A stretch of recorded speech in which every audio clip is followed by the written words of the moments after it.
16 years ago, this country was tremendously inspired by a young woman who faced a gunman in Columbine and was challenged about her faith, and she refused to deny God.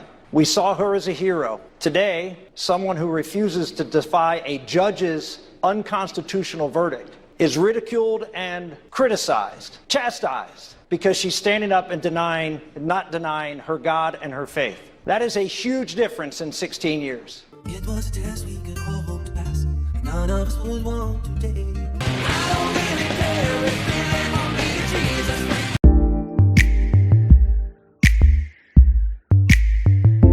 Hi, my name is Rachel. Welcome back to my channel where I talk about books and sometimes unfundamentalism or fundamentalism. I am not a fundamentalist anymore, so today we're going to talk about some stuff I experienced though. I'm here to talk about the Columbine effect, but not the one that happened to secular society and continues to happen, where school shootings now are affected by copycats of the school shooting of Columbine. I'm here to talk about what happened, the effects of Columbine on Christian fundamentalist culture. If I could sum up what happened in a sound, it would be this sound. Did I just bring back any repressed memories for you fellow fundies out there? So the 1999 school shooting at Columbine High School in Colorado in the USA changed our society forever, and I'm sure that it had far-reaching consequences even internationally. Shooting was carried out on April 20th by two boys who I don't feel like I need to talk about because that's what at least one of them wanted, was infamy, so no. The shooting killed 12 students and one teacher, and it wounded over 20 people. It was the first school shooting in the United States to receive the particular kind of media attention that school shootings get now, where it was just on constantly on the news cycle. And it sparked nationwide arguments over what caused the shooting, and this is still in debate today over what caused the shooting. Was it video games? Was it goth culture? Was it access to guns? Was it depression? Was it psychopathy? Was it this and that? Was it teenagers' use of the internet? I'm not here to talk about that.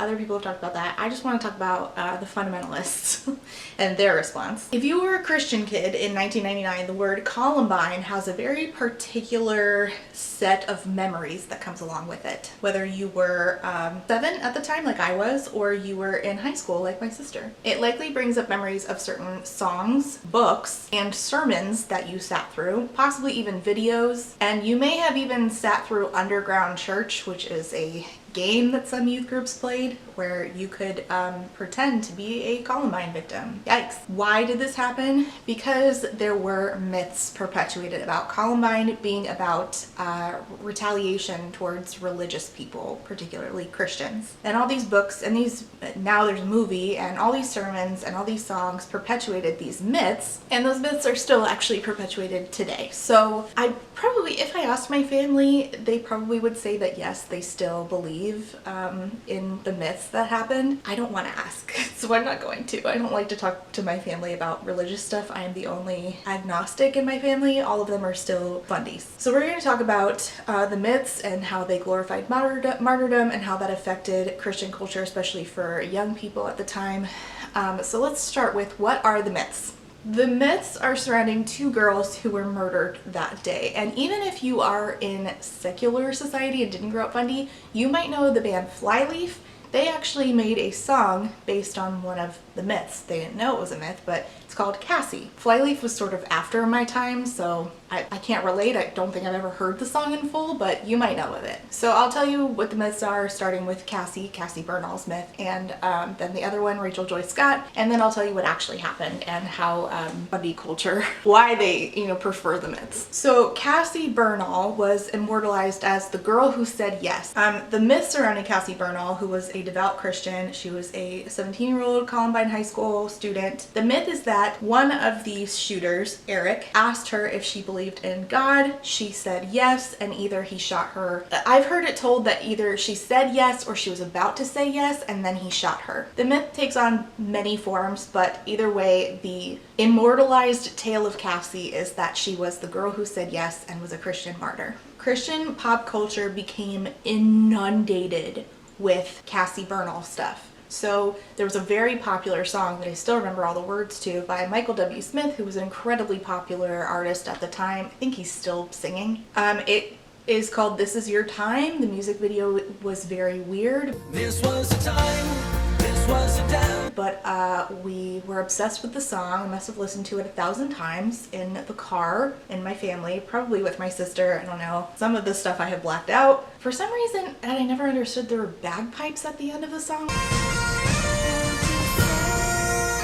which I always thought was a weird choice, but whatever. It was the 90s. You know, we wore stuff like this. And the music video itself actually starts with a clip of Cassie talking about her faith, and then it like pans to Michael W. Smith, and I guess like he's like pretending to have been recording her, and then it's like shots of this actress pretending to be Cassie, like spinning around, and I don't know, it was very weird. It starts with, "It was a test we'd all hope to pass, but none of us would want to take," and then it has lyrics that say, "What if tomorrow, what if today, faced with the question, what would you say?" And this really encapsulates Christian fundy culture, and what they were teaching to us young kids is, what would you say? What would you say if you had a gun to your head? Would you say that you believed in God? So, yikes. Smith also co-wrote a book called This Is Your Time, Make Every Moment Count, published a year after the Columbine massacre, where he talks about the story of how he came to write the song and his relationship with others who have stood for Christ in the face of death. He also took part in this book written about Cassie by Cassie's mom, Misty Bernard, called She Said Yes, The Unlikely Martyrdom of Cassie Bernard, where she talked about her daughter's conversion to Christianity, her struggles with her faith, and then her murder. And I believe he wrote the afterword for this book as well. So that's the myth and kind of the, what do I call it, lore? The response to Cassie's myth. The second myth is about Rachel Joy Scott. Rachel Joy Scott was a high school student at Columbine, and she was the first victim of the shooting, and the myth goes much the same as the myth with Cassie Bernard, where it was said that Eric Harris, one of the shooters, asked her if she believed in God before he killed her. Some versions of the story she answered, "You know I do." Some versions of the story she said yes, just like Cassie. Rachel Scott's mother, Beth Nemo, said in interviews that Scott had offered her friendship to Klebold, who had become, she said, privately like enamored with her and had made fun of her because of her Christian values. And she claimed that Rachel was on their target list, the shooter's target list. I'm just going to dispel this part of the myth right now. There was no target list. Columbine shooting was actually not supposed to be a shooting, it was supposed to be a bombing. Dylan and Eric, they had said in what is called the basement tapes, do not Google it, they had said in these videotapes and in their own writings that they wanted to kill as many people as possible. They were expecting, and it's expected that if the bombs actually worked, that they would have killed around 400 people. But the bombs that they spent so much time making and they put in the cafeteria didn't work. One of them went off, but only partially, and so seeing that the bombing had failed, and they were going to use the guns to shoot at people who were running out of the building away from the bombs to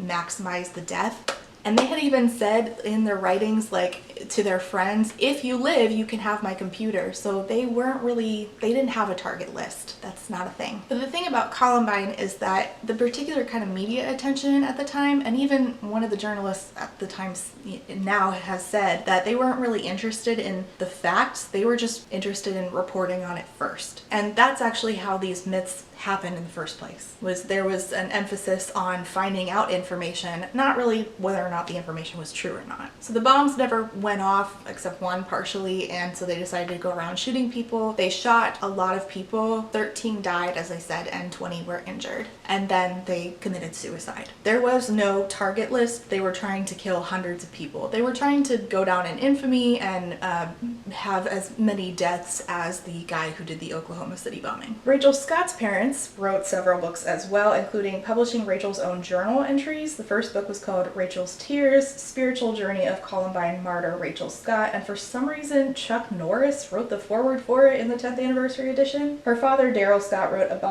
a book called Chain Reaction, A Call to a Compassionate Revolution, and in 2008 he published a book called Rachel Smiles, The Spiritual Legacy of Columbine Martyr Rachel Scott. In 2016, Pureflix, released a dramatized version of what happened at Columbine. Of course they did. And it focused on the myth of Rachel's martyrdom. So Rachel is the main character. It features, her life before Eric and Dylan. And they have these scenes where they say that, where they have like Rachel being made fun of by Eric and Dylan. That that never happened. It has the martyrdom at the end where they, you know, ask her, do you believe in God? And she says, you know I do. And it also has the it also has a part where they hint at the idea that Eric and Dylan did this because they were not taught creationism and taught evolution, which is peak Fundy belief, let me tell you what. If only they had been taught creationism, they never would have shot all those people. Like, that's, oh my god, the arrogance of Fundies, I tell you. Another notable book from this time that also came along with a song,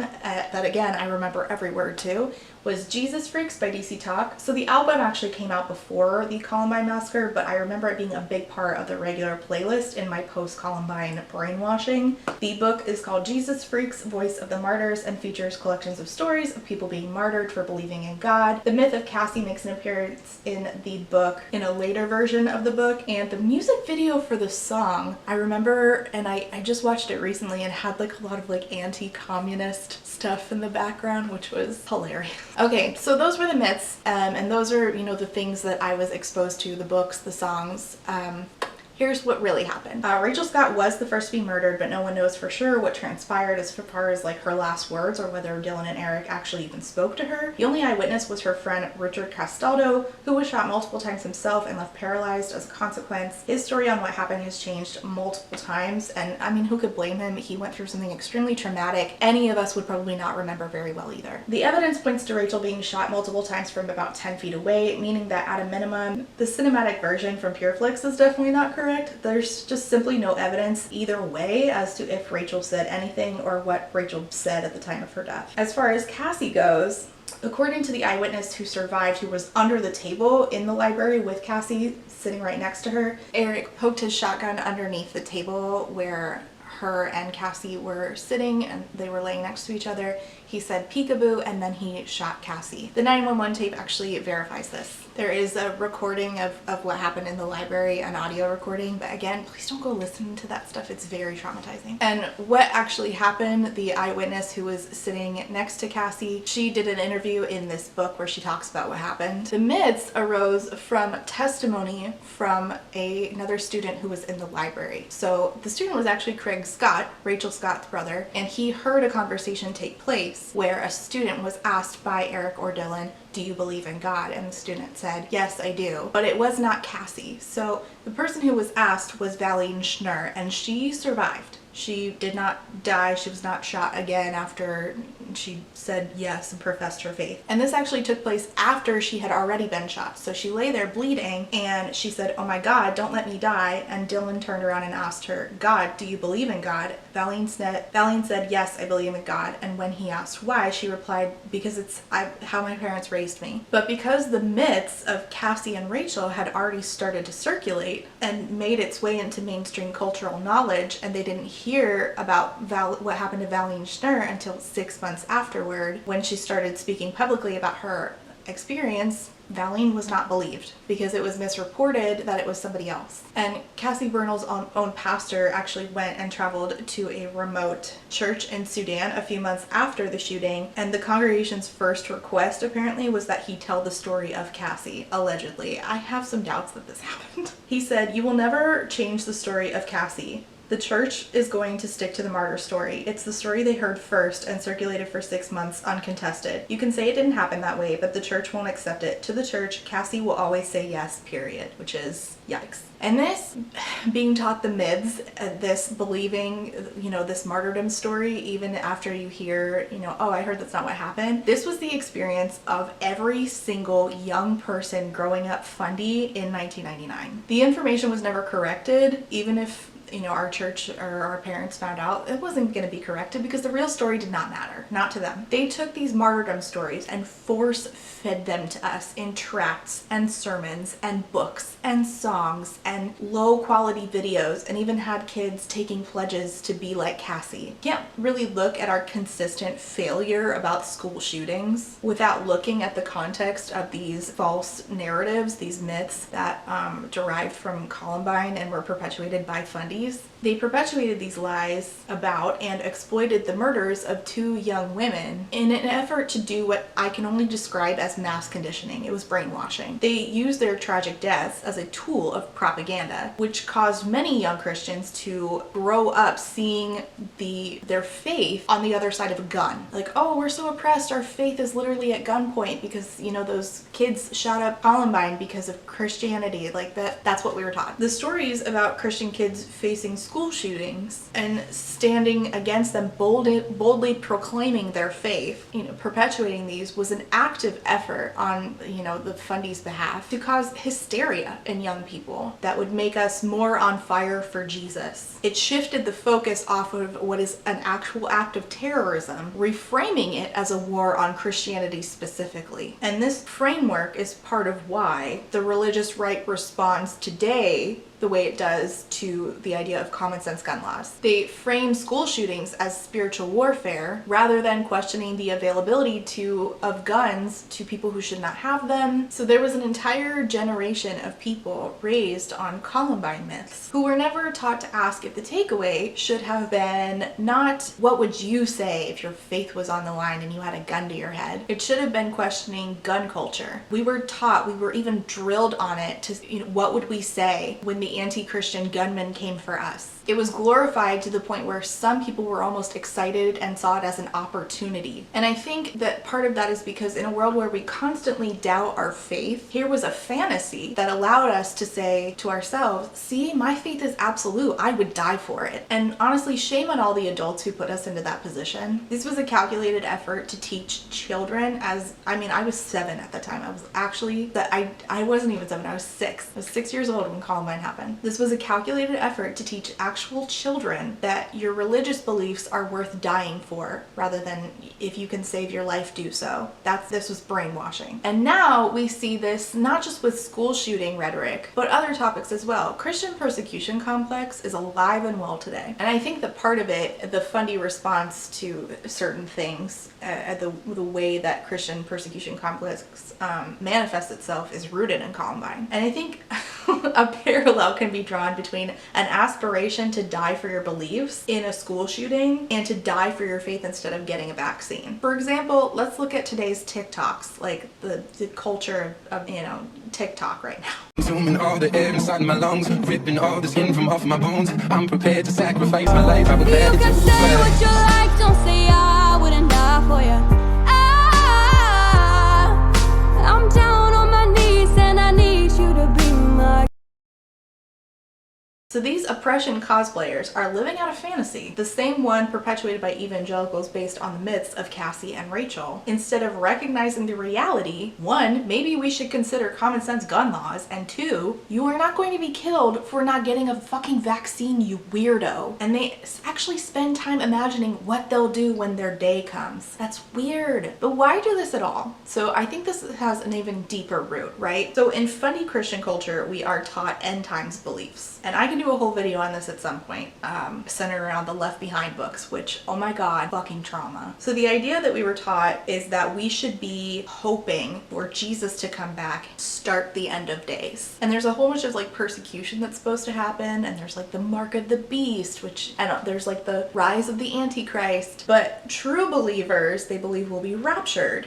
So that means they're gonna miss everything in tribulation, including the rise of the Antichrist. And so not only is this not going to happen in their lifetime, even if it were, they believe that they're going to be raptured, which means they're literally going to teleport to heaven, is the best way I can describe it to you. They're going to teleport right up there. Yep. But school shootings are already happening, and now they're seeing the vaccine as a mark of the beast. So they're seeing an opportunity to play out a Christian fantasy, a fantasy of Christian oppression in real time, one that they feel like they're going to miss out on in the end times. And all that end times oppression is glorified too. Just look at this entire book series written about it, and then also there's ones for kids, again, trauma, and this has gotten adapted not once but twice, once with Nicolas Cage. So to sum up, Christian persecution complex is inherent in today's United States Christian fundy culture, and the victimhood of being a Christian, the oppression of being a Christian in a fallen world is what they call it, is a big part of what they believe. I mean, the inherent, like, I'm being oppressed because I believe, and it's so countercultural to be Christian. It's why they won't get vaccines. It's why they won't do something about gun violence. The world is fallen. Why bother? It means Jesus is coming back soon. And on top of that, they fetishize oppression and fantasize about being the victims of violence so that they can prove who has the most Jesus points. And they have been doing this since at least Columbine, but honestly probably way before that. Gun violence isn't the problem. This fallen world is the problem. And I'll die for my faith even though I don't have to. And I'll brainwash children to do the same. I believe they actually call this the greatest country on earth. Let me know if you were a fundy kid brainwashed in the wake of Columbine, if you remember any of these songs. If you want to listen to a podcast that breaks down all those fundy songs we grew up with, Good Christian Fun is a delight. I'll leave a link to that down below. If you want to know more about the Columbine effect, the secular one at least, I will leave a link to Caitlin Doty's video about Columbine down below, and also one from a journalist who wrote the definitive book on Columbine. It has excerpts from the journals of the shooters. Honestly, I wouldn't go looking too hard into that stuff. It's a rabbit hole, and I obviously with the Columbine effect, I feel like it really causes a lot of detrimental mental health effects on people. So please don't do that. No lie, I kind of want to listen to DC talk now. Is that weird? Anyway, thanks for watching. See you next time. Bye.